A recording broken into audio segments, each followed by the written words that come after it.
ഉദ്ഘാടനം കഴിഞ്ഞ് 8 മാസമായിട്ടും നെച്ചൂർ പരപ്പെട്ടി അംഗൻവാടി കെട്ടിടം തുറന്നു നൽകിയില്ലെന്ന് പരാതി.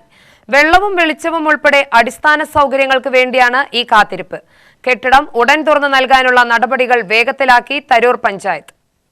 സ്വന്തം കെട്ടിടം ഉദ്ഘാടനം ചെയ്ത് 8 മാസം കഴിഞ്ഞിട്ടും നെച്ചൂർ പെരപ്പെട്ടി അംഗൻവാടിയുടെ പ്രവർത്തനം ഇപ്പോഴും വാടക കെട്ടിടത്തിലാണ്.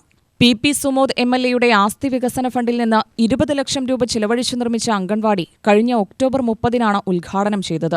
തരൂർ പഞ്ചായത്തിൽ 25 അംഗൻവാടികളാണുള്ളത്. ഇതിൽ 20 എണ്ണത്തിന് മാത്രമാണ് സ്വന്തം കെട്ടിടമുള്ളത്. കെട്ടിടമുണ്ടായിട്ടും വാടക കെട്ടിടത്തിൽ അംഗൻവാടി പ്രവർത്തിക്കുന്നതിനാൽ ഇപ്പോഴും വകുപ്പ് വാടക നൽകേണ്ടി വരികയാണ്. വൈദ്യുതിയും ശുദ്ധജല കണക്ഷനും ലഭിക്കാത്തതാണ് പ്രവർത്തനം ആരംഭിക്കാത്തതിന് കാരണം. അംഗൻവാടിക്കുള്ള അടിസ്ഥാന സൗകര്യങ്ങൾ ഏർപ്പെടുത്തി പുതിയ കെട്ടിടത്തിലേക്ക് മാറ്റണമെന്ന ജനങ്ങളുടെ ആവശ്യം ശക്തമാകുമ്പോൾ കെട്ടിടം ഉടൻ തുറന്നു നൽകാനുള്ള നടപടികൾ വേഗത്തിലാക്കിയിരിക്കുകയാണ് തരൂർ പഞ്ചായത്ത്. സമീപകാലത്ത് വൈദ്യുത കണക്ഷൻ കിട്ടിയെന്നും ശുദ്ധജല കണക്ഷനു വേണ്ടി അപേക്ഷിച്ചിട്ടുണ്ടെന്നും പഞ്ചായത്ത് അധികൃതർ അറിയിച്ചു. UTV news, Palakkad.